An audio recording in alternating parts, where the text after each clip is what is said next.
Sumang-ayon ang halos lahat ng Pinoy pageant fans sa naging pahayag ni Vice Ganda tungkol sa katatapos lamang na grand coronation ng Miss Universe 2024 na ginanap sa Mexico.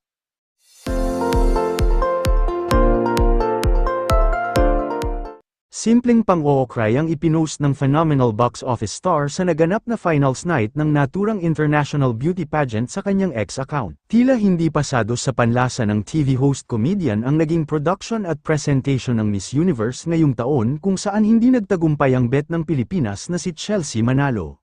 Lasing at puyat lang ba ko o talagang ang pangit ng presentation nitong Miss Universe 2024? Sabi ni Vice habang ginaganap ang grand coronation. Maraming sumang-ayon sa statement ni Vice at nagsabing bagsak para sa kanila ang overall execution ng 73rd edition ng Miss Universe. Narito ang ilan sa mga reaksyon ng netizens.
Ang representative ng Denmark na si Victoria Kjærfilvig ang nagwaging Miss Universe 2024, ang first ever Danish queen na makakapag-uwi ng titulo at korona sa kanilang bansa.